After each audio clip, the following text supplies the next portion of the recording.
यूं तो मिलने को बहुत अहले करम मिलते हैं, बेगरज होते हैं जो लोग को कम मिलते हैं। आज के इस ज़माने में मुफ्त तालीम या मुफ्त इलाज जैसा कोई भी मंजर देखने को नहीं मिलता, लेकिन मरकज़ खिदमत खल्क के नाम के साथ ही लोगों के जहन में बिना किसी फीस इलाज का तसव्वुर जहन में उभरता है। जी हाँ, हम बात कर रहे हैं अजीज़ दक्कन खादिम कौम मिल्लत हज़रत हाफ़िज़ क़ारी शाह मोहम्मद अब्दुल मुक़्तदिर साहब कुरैशी चिश्ती साबरी दामत बरकातुहुल आलिया की, जो जिनकी ज़ेर निगरानी मरकज़ खिदमत खल्क काम करता है और जहाँ लाखों लोग अब तक मुख्तलिफ अमराज और मुख्तलिफ इलाज के ज़रिए फैज़याब हो चुके हैं और उन्हें शिफा भी मिल चुकी है। शिफा के इस दर से मशहूर हुआ है मरकज़ खिदमत खल्क में। हम आज शाम में इसलिए यहाँ आए हैं अचानक जायज़ा लेने के लिए कि यहाँ पर हमें इस बात ये इल्म हुआ कि हज़रत हाफ़िज़ साहब दामत बरकातुहुल आलिया जो फजर के बाद से लेकर ज़ोहर तक मुख्तलिफ अमराज के रूहानी और जिस्मानी अमराज के मरीज़ों का इलाज करते हैं, वहीं वो बाद नमाज मगरिब अपने मुख्तलिफ उम्र के अफराद को, यानी जिसे तालीम बालिगान कह लीजिए या फिर मुख्तलिफ उम्र के अफराद को तालीम फ़राहम करते हैं, उनको किस तरीके से यहाँ तालीम मिलती है। और नाज़रीन, सबसे बड़ी बात यह है जो वजाहत हम करना चाहेंगे कि जब मरकज़ में इलाज को आने वाले लोगों का जहाँ मुफ्त इलाज किया जाता है, वहीं हज़रत हाफ़िज़ साहब दामत बरकातुहुल आलिया यहाँ भी मुफ्त तालीम देते हैं उन लोगों को जिन्होंने किसी वजह से कुरान को तर्क किया या फिर कुरान सरे से ही शुरू नहीं किया है, अरबी की तरफ उनका रुझान नहीं रहा है, ना कुरान का लफ्ज़ उन्हें मालूम था। ऐसे लोग भी इस मदरसे में हैं जिसका नाम मदरसा सुफ़ा चबूतरा है। इस मदरसे सुफ़ा चबूतरा का जायज़ा लेने के लिए हम यहाँ पहुँचे हैं और देखना चाहते हैं कि किस तरीके का यहाँ माहौल है। हम आपको बता रहे हैं कि किस तरीके से यहाँ नौजवान और उम्र रसीदा अफराद तालीम हासिल कर रहे हैं, कुरान की तालीम से आरास्ता हो रहे हैं। जो लोग अपने वालिदैन के मुख्तलिफ मसरूफियात की वजह से या फिर किसी और वजूहात की बिना पर कुरान की तालीम हासिल करने से, दीनी तालीम हासिल करने से रह गए थे, वो आज इतने खुश नसीब हो गए हैं कि उन्हें हज़रत हाफ़िज़ साहब दामत बरकातुहुल आलिया की सोहबत बाबरकत इस मदरसे के तहत हासिल हो रही है। आइए इन मदरसे के तलबा से बातचीत करते हैं कि किस तरीके से उन्हें यहाँ पर मरकज़ खिदमत खल्क को वो कैसे आए हैं और कैसे किस तरीके से इस मदरसे को उन्होंने अपनाया है। उनसे बात करते हैं। जी, अस्सलाम वालेकुम। अस्सलाम वालेकुम। वालेकुम अस्सलाम वरहमतुल्लाहि वबरकातुहू। आपका नाम? मेरा नाम अब्दुल गफूर है। क्या करते हैं? मैं पेशे से सिविल इंजीनियर हूँ। जी, क्या कहना चाहेंगे कि कैसे हज़रत हाफ़िज़ साहब से आपका मुलाकात हुई, कैसे रुजू हुए आप? मैं आज से चंद साल पहले अपने वालिद साहब को लेकर मरकज़ आया था। मेरे वालिद साहब को दिल की और गुर्दों की बीमारी हो चुकी थी, तो उसके लिए कई डॉक्टरों के पास इलाज रुजू फरमाया। फिर हमें एक हॉस्पिटल में एक डॉक्टर ने रुजू बताया कि हाफ़िज़ साहब का पता दिया था कि जाइए आप, इंशाल्लाह यहाँ पर शिफा होगी। अल्लाह ने दवाखाने के डॉक्टर ने हाफ़िज़ साहब का पता दिया? जी, बराबर। एक दवाखाने के डॉक्टर ने ही हाफ़िज़ साहब का पता दिया था। जब हम यहाँ पर पहुँचे तो कई दवाखानों में कई लाख रुपए खर्चा करने पर भी जो शिफा नहीं मिली, अल्हम्दुलिल्लाह हाफ़िज़ साहब की दुआओं से सिर्फ 1 से 2 बार आने पर उसमें शिफा मिल गई। अल्हम्दुलिल्लाह ये खिदमत तो हाफ़िज़ साहब पूरी फ्री में कर रहे हैं, लेकिन जो शिफा हमें करीब अस्पताल में करीब 8 से 10 लाख रुपए खर्चा करने पर भी ना मिली, अल्हम्दुलिल्लाह हाफ़िज़ साहब की दुआओं से उसमें शिफा मिल गई। मेरे वालिद साहब को ब्लड नहीं बन रहा था, तकरीबन किडनी की कुछ मसले की वजह से, दिल के मसले की वजह से। तो डॉक्टर ने कहा था कि चंद 1 या 6 महीने या 8 महीने तक इनकी हयात है।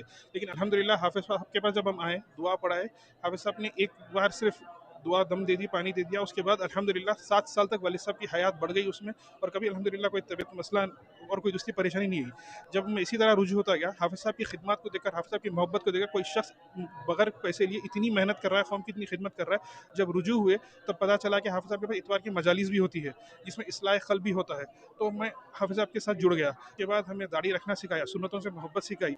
वो सब सिखाते हुए फिर ये भी बताया कि अल्लाह और उसके रसूल की सुन्नतों पर कैसे इत्तबा की जाती है। निकाह को लेकर मसाइल जो कौम के लिए जो बहुत बड़ी रहबरी की ज़रूरत है, और नौजवानों को लेकर जो मसले में नौजवान परेशान होते हैं, गलत सोहबत की वजह से ख़राब होते हैं, हाफ़िज़ साहब की मजलिसों में आने से लोग बिल्कुल बेहतर हो गए। वो लोग जो गुमराही की तरफ जा रहे थे, वो नेक और सीधे रास्ते पर आ गए।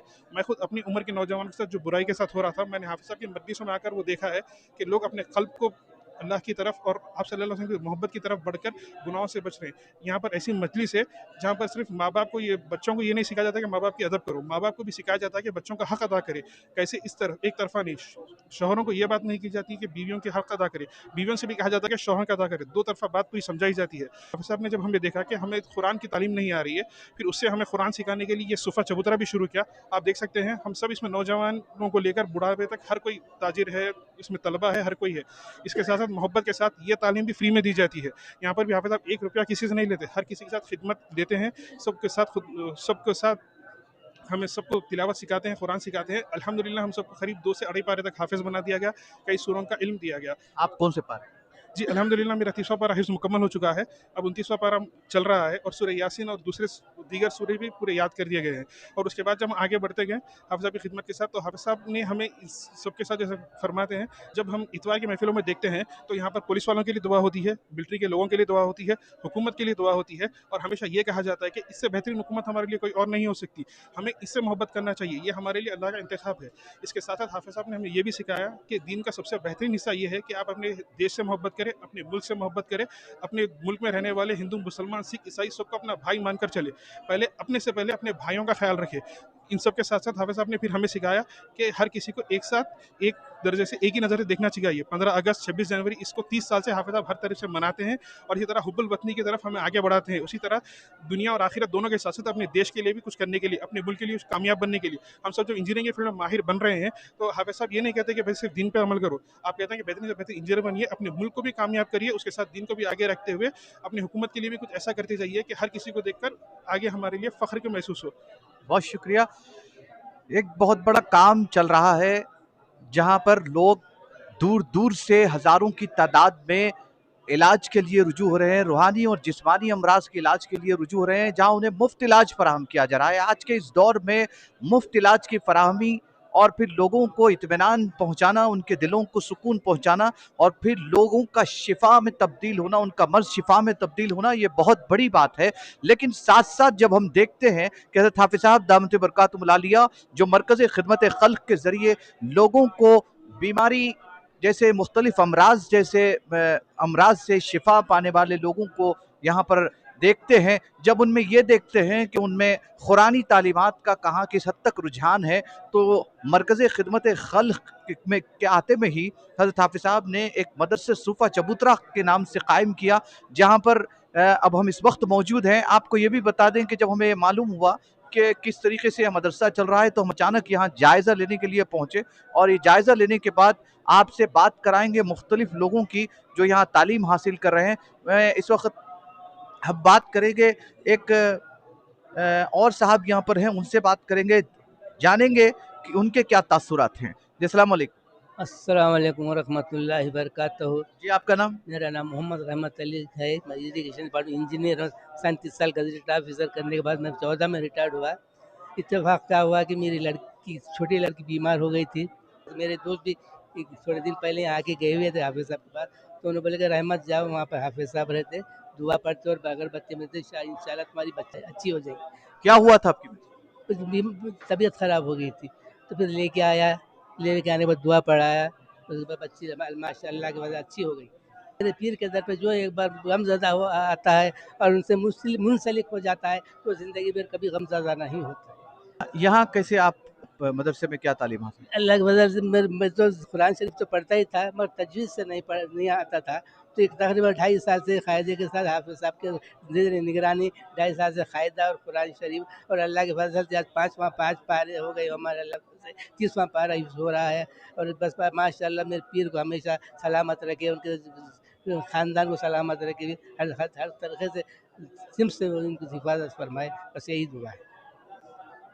इरिगेशन डिपार्टमेंट से ताल्लुक़ रखने वाले रिटायर्ड इंजीनियर भी इस मदरसे का हिस्सा है, जो यहाँ पर तालीम हासिल कर रहे हैं और उन्होंने हज़रत हाफिज़ साहब को न सिर्फ ऐसा मसीहा करार दिया है जो शिफा के अल्लाह के करम से शिफाया लोगों को शिफा पहुँचाते हैं।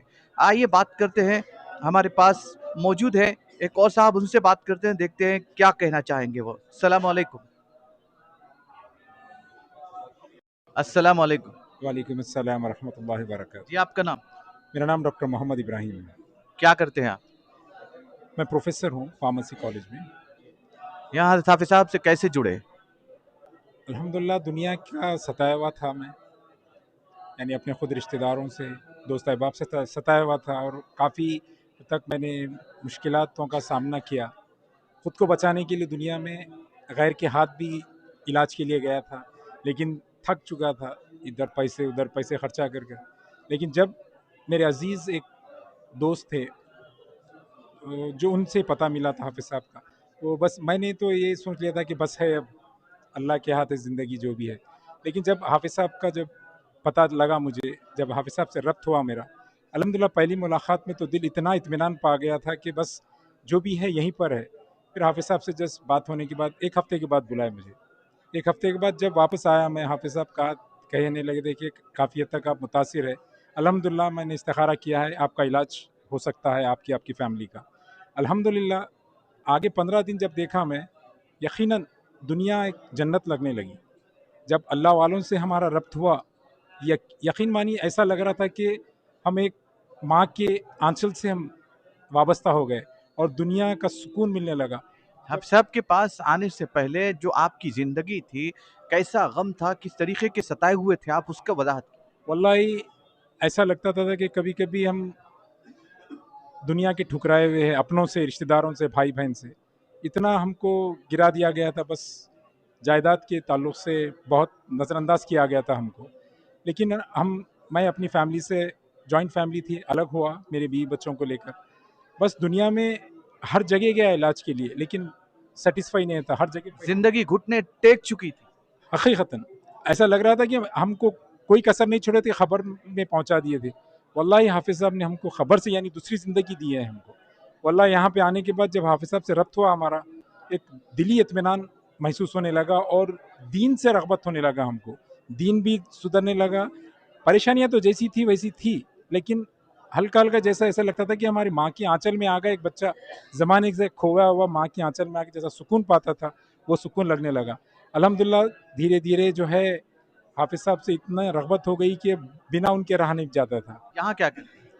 यहाँ पे देखिए आप, जब इलाज तो यकीन मानिए मैं अपनी ज़िंदगी जब संवरी थी, मैं मेरे बीवी बच्चों के साथ अल्हम्दुलिल्लाह एक सेफ़ हो गया दुनियाई एतबार से, और मैंने कई लोगों को इस दर का पता दिया और वो भी फैज़याब हुए अल्हम्दुलिल्लाह। आज ही की बात है जो कि मैं, मेरे एक लड़के के जो है दोस्त है, सीनियर है, जो अमेरिका में रहते, उनको बहुत ज़िंदगी के सताए हुए थे। ऐसा लगता था कि उनके सीने पे कोई खंजर भोंक रहा है और उनको खुदकुशी करने का भी मन होता था। लेकिन वो आज मुझसे बात हुई, सुबह हाफिज़ साहब के पास आए, अल्हम्दुलिल्लाह उनका पड़ा हुआ पानी अमेरिका भेजा था मैं, वो खाली पानी पीने से इखलास के साथ पानी पीने लगे। अल्हम्दुलिल्लाह इनके इलाज में 90% फ़र्क आया। आज हाफिज़ साहब से बोलकर इतना खुश हुए। हाफिज़ साहब आपसे मिलने के बाद अल्हम्दुलिल्लाह मुझे बहुत इत्मीनान हुआ और मैं लोगों से भी इलाज करवाया, लेकिन वो इलाज वैसा नहीं था, आपका जैसा इलाज है। अल्हम्दुलिल्लाह आज ज़िंदगी, दूसरी ज़िंदगी मिली मेरी बीवी बच्चों को अल्हम्दुलिल्लाह। और अल्हम्दुलिल्लाह चंद एक 4 साल से हम यहाँ पे सुफ़ा चबूतरा में जो है अरबी पढ़ रहे हैं, कुरान शरीफ की तिलावत हो रही है अल्हम्दुलिल्लाह, 5 वक़्ता नमाज की पाबंदी हो रही है। इसके साथ जो इलाज होता है यहाँ पर मरकज़ खिदमत खल्क़ में अल्हम्दुलिल्लाह फ्री ऑफ कॉस्ट होता है, कोई पैसा लिया नहीं जाता। जैसा कि दुनिया में काफ़ी सारे इलाज करने वाले सिर्फ लूटते हैं लोगों को, मगर यहाँ पे कोई चीज़ का ऐसा कोई ज़बर नहीं। मरकज का इलाज भी फ्री, मदरसे की पढ़ाई भी फ्री। मदरसे की पढ़ाई भी फ्री अल्हम्दुलिल्लाह। इसमें ऐसा लग रहा है कि दुनिया में अल्लाह ताला ने हमको एक जन्नत दे दी, दुनिया भी संवर गई, हमारी आखिरत भी बन गई अल्हम्दुलिल्लाह। दूर दूर से लोग यहाँ इलाज के लिए आते हैं, जहाँ जिंदगियाँ उनकी खुदकुशियों के दहाने पे आती है, वहीं फिर हाफिज साहब से मुलाकात के बाद उन्हें एक नई जिंदगी मिलती है। यूँ समझ लीजिए कि ज़माने के सताए हुए लोग जब यहाँ पहुँचते हैं तो उन्हें एक नई खुशी, नई मसरत और नया बांकपन, नया हौसला मिलता है। ऐसे ही और लोग भी हैं जो हज़रत हाफिज साहब से जुड़े हुए हैं, जिन्हें इलाज के साथ साथ दीन भी मिला है और दुनिया भी मिली है। ऐसे ही लोगों से हम बात करेंगे। आइए बात करते हैं एक और शख्स से कि उनका क्या कहना है। अस्सलाम वालेकुम। अस्सलाम वालेकुम। अस्सलाम वालेकुम रहमतुल्लाहि व बरकातहू। आपका नाम? मेरा नाम सैयद अज़ीमुद्दीन है। क्या करते हैं? मैं पुलिस डिपार्टमेंट में था, रिटायर्ड हो गया। किस सिलसिले में हाफिज साहब से रुजू हुए थे? मैं हाफिज़ साहब करने में परेशानियाँ थे, बहुत परेशानियों की तरफ से मैं आया था इलाज के लिए। अल्हम्दुलिल्लाह अल्लाह का करम हुआ, हाफिज़ साहब का जो इलाज कराया हूँ, अल्लाह ताला मेरे को इतना करम करा है, उनका ज़िंदगी में एहसान नहीं भूल सकते, इतने काम करे हैं मेरे। उसके बाद मैं ड्यूटी रिटायरमेंट होने के बाद उम्रे को लेके गए, मेरे को उम्रे मिसाल के तौर पे किस तरीके के परेशानियाँ पूरे प्रॉब्लम बहुत थे। मैं बहुत क्या अर्ज करूँ, अर्ज नहीं कर सकता हूँ, इतने परेशानियाँ थे। एक मिसाल बताइए। यानी मेरे को औलाद से भी महरूम कर दिए थे, इलाज में भी कोई एक पैसा नहीं लिया आज तक हाफिज़ साहब।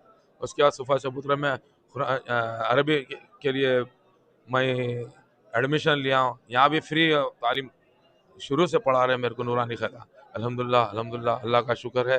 हाफिज़ साहब की ज़िंदगी भर एहसान, और उनका अल्लाह ताला हमको हमेशा हर बला से महफूज रहे, उनकी उम्र दराज करे। मैं इससे ज़्यादा क्या चाहूँ। रिटायरमेंट से पहले हाफिज साहब की फयूज़ व बरक़ात से मुस्तफ़ीद हुए और रिटायरमेंट के बाद अब कैसा लग रहा है हाफिज साहब की सोबत बाबरकत में रहते हुए? हाफिज़ साहब को रिटायरमेंट के बाद होने के बाद अल्हम्दुलिल्लाह अब मेरे को कोई चीज़ का टेंशन नहीं है, सुकून से हूँ मैं अल्हम्दुलिल्लाह। शुक्रिया। मुख्तलिफ ऐसा लग रहा है कि मुख्तलिफ महकूमजात से ताल्लुक़ रखने वाले मुलाजमीन भी, जिनमें सरकारी मुलाजमीन की तादाद भी शामिल है, वो भी हज़रत हाफिज़ साहब से रुजू हैं। हर एक का ये कहना है कि वो परेशान थे परेशान थे परेशान थे, लेकिन जैसे ही हज़रत हाफिज़ साहब से उन्होंने मुलाकात की तो उनकी परेशानियाँ खुशियों में तब्दील हुई। कहते हैं ना कि जब जब किया तंग बुतों ने तो खुदा याद आया। हज़रत हाफिज़ साहब दामत बरकातुहु आलिया के पास आने के बाद इनकी ज़िंदगियों में हकीकत में खुदा मिल गया। यानी हज़रत हाफिज़ साहब के पास आने के बाद इन्हें दीन मिला, ईमान की रोशनी से इनके क़ुलूब मुनव्वर हुए, और फिर इलाज में जब शिफा पाई तो ज़िंदगी की एक नई किरण इन्हें मिलने लगी। आइए देखते हैं और एक से बात करते हैं, कौन साहब है, ये क्या कहना चाहते हैं। अस्सलाम वालेकुम। वालेकुम अस्सलाम व रहमतुल्लाहि व बरकातुहू। आपका नाम? शेख अब्दुल कादिर है। क्या करते हैं? मैं इससे पहले एसबीआई लाइफ इंश्योरेंस में काम करता था। मैं अभी क्या कर अभी प्रेजेंट रियल एस्टेट कर रहा हूँ। ठीक है। क्या कहना चाहेंगे आप हज़रत हाफिज़ साहब से जुड़ने के बाद? कैसा हज़रत हाफिज़ साहब से मुलाकात के लिए कैसा आप पहुँचे थे? क्या क्या किस मसले से आप रुजू हुए? मैं हाफिज़ साहब के पास इसलिए पहुंचा था, मेरी बीवी को बहुत वो एक किस्म की एक कुछ बीमारी थी, वो समझ में नहीं आया। बहुत सारे आमिल के पास गया। क्या बीमारी? वो बीमारी की क्या है मेरे को भी समझ नहीं आया। खामोश बैठ जाती थी, उसके बाद रोती बैठती, उसके बाद क्या है ऐसा महीने ऐसा रहा था उनको। उसके बाद कई सारी वो क्या बोलते हैं आमिलों के पास गया था। मेरे पास जो पैसा था, मैं उनको एक्चुअल से हमारा नेल्लूर था, हाँ से उनको लेके आने के वास्ते जो पैसा जमा के रखा था पूरे पैसे बर्बाद हो गए। ऐसा हुआ, इन्हों अच्छा करेंगे उन्हों अच्छा करेंगे, उनके ऊपर उम्मीद रखते हुए 20,000 25,000 50,000 ऐसा देते गया, पूरे पैसे मेरे बर्बाद हो गए। उसके बाद अल्हम्दुलिल्लाह अल्लाह के फजल करम से मेरे पीर मेरे शेख हाफिज़ साहब के पास आना हुआ। जी, क्या कहना चाहेंगे आप मज़ीद हाफिज़ साहब के बारे में, और फिर किस तरीके से हाफिज़ साहब से आपके इलाज ख़त्म हुआ? फिर भी आपकी बीवी कैसे हैं अब? जी जी अल्हम्दुलिल्लाह अल्लाह का शुक्र है। एक ही मरतबा इलाज शुरू हुआ। इलाज शुरू होने के बाद कब से था ये बीमारी, कब से था ये सवाल करे थे, उसके बाद मैं देख लेता हूँ बस। जब मेरे को हाँ आने के बाद एक पैसा का कुछ भी ज़रूरत नहीं है। अल्लाह अकबर, मैं ऐसा जो मरकज़ नहीं देखा, ऐसा इलाज सेंटर नहीं देखा, इलाज सेंटर नहीं देखा। उसके बाद मेरी बीवी को अभी प्रेजेंट अल्हम्दुलिल्लाह बहुत बहुत बहुत आराम है। अल्हम्दुलिल्लाह अल्हम्दुलिल्लाह सुम्मा अल्हम्दुलिल्लाह। सिर्फ यहाँ इलाज ही नहीं, बल्कि उन्हें अल्लाह और उसके रसूल की तरफ भी रुजू करने की कोशिशें की जाती हैं, और इसके लिए जो उन्हें हज़रत हाफिज़ साहब तालीम फ़राहम करते हैं वो भी मुफ्त दी जाती है। तो यानी मरकज़ से रुजू होने के बाद जो मुख्तलिफ़ अमराज़ में मुब्तला लोग हैं उनका इलाज भी फ्री किया जाता है, और मदरसे सुफ़ा चबूतरा के तहत तालीम हासिल करने वाले उम्र रसीदा अफराद को भी मुफ्त तालीम फ़राहम की जाती है। आइए ऐसे खुशनसीबों में और कौन शुमार करते हैं, इनसे बात करते हैं, देखते हैं क्या कहना चाहेंगे। जी, अस्सलाम वालेकुम। अस्सलाम वालेकुम रहमतुल्लाहि। आपका नाम? मोहम्मद इरफान चिश्ती साबरी। क्या करते हैं? मैं प्रोफेसर हूँ लॉर्ड्स कॉलेज इंजीनियरिंग में। जी, हाफिज़ साहब के पास रुजू होने का क्या मकसद? 2013 में और 14 में लाइफ चेंज हुई, क्योंकि मेरा 2012 में एमबीए ख़त्म हुआ था, तो वहाँ से स्ट्रगल शुरू हुआ जॉब के लिए। लेकिन कहीं भी ऐसा जॉब अपॉर्चुनिटी नहीं मिल रही थी, लेकिन बहुत प्रॉब्लम्स आने लगे। तो मेरे कोई बहुत ख़ास है जो अभी भी है अल्हम्दुलिल्लाह, उन्होंने कहा कि कोई फ़लाने है शख्स अलकापुर में, जाकर आइए। तो बहुत कोशिश की मैं आने की, लेकिन हुआ नहीं, क्योंकि उतने पैसे हुआ नहीं करते थे मेरे पास, और मैं बहुत करीब रहता था कि टोली शो की हकीपेट में मेरा घर मकान है, लेकिन वहाँ से यहाँ पर तक आने के लिए भी पैसे नहीं होते थे, उतनी स्ट्रगल समझ ली। लेकिन 2014 या 15 के दरमियान मैं जब घर से निकला, चंद पैसे लेके आया, 20-25 रुपये थे जेब में, तो लेकर आने लगा, क्योंकि मेरा बहुत सारे रिजेक्शन चल रहा था। कहीं कुछ किस चीज़ का रिजेक्शन? जॉब रिजेक्शन या कोई बिजनेस में भी रोज़गार के मसाइल, तिजारत के मसाइल में रुकावट होती थी। सारी चीज़ों में कोई चीज़ सक्सेस नहीं हो रही थी, क्योंकि इतना पढ़ चुका था, लेकिन सारे घर में ताने दे रहे थे, सारे लोग परेशान कर रहे थे, रिश्तेदार, ख़ानदान, खुद घर में फैमिली के। मतलब ज़िंदगी उलझन का शिकार थी। बिल्कुल, बहुत बहुत परेशान था, लेकिन समझ में नहीं आ रहा था मैं क्या करूँ? बहुत सारे चीज़ों में इन्वॉल्व भी हो चुका था मैं, गलत चीज़ों में, जैसे कि जादूगरों के पास भी जा चुका था मैं। बहुत सारे वहाँ पर नींबू काट रहे थे मेरे आँख पे, क्योंकि ऑप्शन नहीं था, क्योंकि उतनी नॉलेज नहीं थी। तो फिर कोई और चिंदिया जलाने वाले भी मिले मुझे, वहाँ पर भी मैं बहुत सारे पैसे पूछने लगे मुझसे कि आपका इलाज हो जाता, तो वहाँ पर भी मेरे पास उतने पैसे नहीं थे कि उन लोगों को दे सकूँ मैं। तो बहुत सारे प्रॉब्लम, जैसे कहा कि वो ख़ास है मेरे कोई, तो उन्होंने कहा कि यहाँ पर फलाना है कि जाइए आप, तो मैं कोशिश करा कि आने की, तो लेकिन पहली फर्स्ट अटेम्प्ट में हुआ क्या कि मैं घर से पानी ला, क्योंकि मेरे पास पैसे नहीं थे। फर्स्ट अटेम्प्ट में हज़रत की पहली दुआ में बहुत रिलैक्स हुआ, बहुत सुकून हुआ यहाँ पर। भटकते-भटकते मंज़िल मिल गई। बहुत सारा भटका, बहुत सारा, इतना भटका कि इम्पॉसिबल है कि कोई ये स्टेज पे आके भी सक्सेस नहीं मिलना। अब कैसा है? अब अल्हम्दुलिल्लाह ठीक हूँ, अल्हम्दुलिल्लाह अभी चल रहा है। अभी कोशिश चल रही है कि मैं कुछ अपना ओन सा कुछ डालूँ। आप प्रोफ़ेसर हैं लेकिन चेहरे पे ये दाढ़ी है। ये चीज़ क्या हज़रत की एक बयान हुआ था कि मेरे एक बहुत ख़ास दोस्त थे मोइन भाई बोलकर, हम दोनों पीछे बैठते थे हमेशा ज़िक्र में। तो ज़िक्र की महफ़िल की दावत हमेशा हज़रत देते थे पर्सनली, तो लेकिन हुआ नहीं था। लेकिन 2015 या 16 से मैं रो हमेशा ज़िक्र की महफ़िल अटेम्प्ट करने लगा। तो हज़रत ऐसा दूर से देखकर बोलने लगे, हाफ़ दाढ़ी हाफ़ मुरीद, फुल दाढ़ी फुल मुरीद। तो वहाँ से इंस्पिरेशन हुआ कि हज़रत के जो बातें हैं, तो वहाँ से इंस्पायर होके दाढ़ी को छोड़ने लगे। फिर वहाँ से चेंजेस आए। सारे लोग प्रोफ़ेसर या कुछ भाई बोलते थे, लेकिन आज मौलवी साहब बोल रहे हैं अल्हम्दुलिल्लाह। और वो भी तमाम जितना भी यहाँ इस मदरसे में कितना टाइम? मदरसे में मैं 2 साल से हूँ यहाँ पर, और फ्री ऑफ कॉस्ट हज़रत पढ़ाते हैं, और दुआ भी फ्री ऑफ कॉस्ट करते हैं, कोई इलाज के पैसे नहीं लेते हज़रत। मैं दिया भी नहीं हूँ और हज़रत लिए भी नहीं है, और मैं जहाँ तक देखा हूँ किसी से भी पैसे नहीं लिए हज़रत, और शायद लेंगे भी नहीं इंशाल्लाह। और जितने भी यहाँ पर जितने भी पढ़ रहे हैं हम लोग, फ्री ऑफ कॉस्ट पढ़ रहे हैं और इतनी मोहब्बत से पढ़ रहे हैं। और मुझे कुछ पढ़ने आता नहीं था, अरबिक इंग्लिश में पढ़ लेते थे लेकिन उतना फ्लो नहीं था। लेकिन जब से हज़रत पढ़ाना शुरू करें, अल्हम्दुलिल्लाह मैं समझता हूँ 14 सूरे हाफ़िज़ हो चुका हूँ मैं, और 2 पारा नादिरा हो चुका है हमारा, अल्हम्दुलिल्लाह हज़रत की तवज्जो की वजह से, अल्हम्दुलिल्लाह। शुक्रिया। मुख्तलिफ लोग मुख्तलिफ अमराज का शिकार होकर, मुख्तलिफ परेशानियों का शिकार होकर मरकज़ ख़िदमत खल्क़ का रुख कर रहे हैं, और उन्हें जब यहाँ मुफ्त इलाज मिल रहा है, और मुफ्त इलाज के साथ साथ ऐसा नहीं है कि सिर्फ मुफ्त इलाज है, लेकिन मुफ्त इलाज के फ़ायदे भी हैं, शिफा भी नसीब हो रही है अल्लाह के करम से। और इस शिफा का जो उन्हें दर मिला है, उसको लेकर वो अल्लाह का शुक्र अदा करते हैं, और हज़रत हाफ़िज़ साहब का भी शुक्र अदा कर रहे हैं। आइए जानते हैं एक और नौजवान से कि उनका क्या कहना है इस सिलसिले में। अस्सलाम वालेकुम। वालेकुम अस्सलाम वरहमतुल्लाहि वबरकातुहू। आपका नाम? मोहम्मद अबूबकर है मेरा नाम। क्या करते हैं? मैं जो है सो अभी तो कॉलेज में पढ़ रहा हूँ और यहाँ अरबी में हूँ, कुरान में हूँ, मैं पहले पारे में हूँ अल्हम्दुलिल्लाह। हज़रत हाफ़िज़ साहब के पास कैसे आना हुआ? हम लोग जो है सो किसी से डैडी को पता चला था तो आए थे। डैडी के सर में यहाँ ज़ख्म था, कम से कम 30 साल कुछ था वो, बहुत क्या गिर गए थे? नहीं गिरे नहीं थे वो, कुछ जादू का ऐसा कुछ था वो, पता नहीं क्या था। खैर ज़ख्म था, डैंड्रफ के साथ पूरा स्किन सड़ गई थी, जल रही थी, वो खुजारा था। तो उसको कई डॉक्टरों में दिखाया, सऊदी में दिखाया, हर जगह दिखाया, तो असर नहीं हुआ। वालिद साहब क्या करते थे? वालिद साहब इलेक्ट्रिकल इंजीनियरिंग कंपनी में थे, कहाँ पर? एबीवी सऊदी अरबिया में थे जी। वहाँ पर तो ज़ख्म था, उनको तो ख़त्म नहीं होता था। अल्हम्दुलिल्लाह जब हज़रत का नए पढ़ाई करे तो बहुत जल्द से जल्द ख़त्म हो गया। बहुत बड़े डॉक्टरों को दिखाया, हर क्रीम लगाए, हर सब कुछ इलाज करे, लेकिन उसका इलाज नहीं हो रहा था। पापा को जैसा यहाँ लाए, दिखाए, पढ़ाए, अल्हम्दुलिल्लाह सब सही हो गया। जैसा रातों की नींद नहीं थी, सब अल्हम्दुलिल्लाह सब कुछ ठीक हो गया, हमारे घर के हालात अल्हम्दुलिल्लाह। फिर आगे क्या हुआ? आगे बस ख़त्म हो गया, पूरा हाथ पाँव में से सब उतर गया, जो पाँव में ज़ख्म था सब था अल्हम्दुलिल्लाह उतर गया, पूरा राइट हो गए। अब हमारे घर के अल्हम्दुलिल्लाह हालात सही से चल रहे हैं। अभी वालिद साहब ठीक है? अल्हम्दुलिल्लाह बहुत ठीक है। अभी उन्होंने भी मेरे साथ कुरान में हैं, कुरान पढ़ रहे हैं। आपके वालिद साहब कहाँ हैं? वालिद साहब अभी यहाँ पीछे बैठे हुए कुरान पढ़ रहे हैं। ये साइड वहाँ बैठे हुए डिस्पेंसर के पास, वहाँ कुरान पढ़ रहे हैं। ठीक है, बहुत शुक्रिया।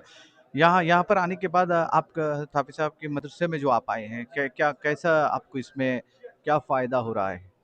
यहाँ पर हम लोग कभी अल्लाह से जुड़े नहीं थे, इबादत, ईमान, कुरान ये कभी नहीं करते थे हम लोग। नमाज चल दी, लेकिन ऐसी अपना फिरना, खाना पीना, गाना नाचना ये चल रहा है। जब से यहाँ आए तो अल्लाह का खौफ दिल में पैदा हुआ हमारे, अल्लाह से मोहब्बत करना सिखाते हज़रत हमारे मेरे पीर मुर्शिद। अल्लाह से कैसा आप मोहब्बत करते, नमाज हुजूर से, हुजूर सल्लल्लाहु अलैहि वसल्लम की सुन्नत अपने चेहरे पे सदा कर तो देखो, बोलते हज़रत क़िबला। नाज़रीन, आपने देखा कि किस तरीके से लोगों के जज्बात है। यहाँ पर जो लोग तालीम हासिल कर रहे हैं, उम्र रसीदा अफराद भी हैं, नौजवान भी हैं।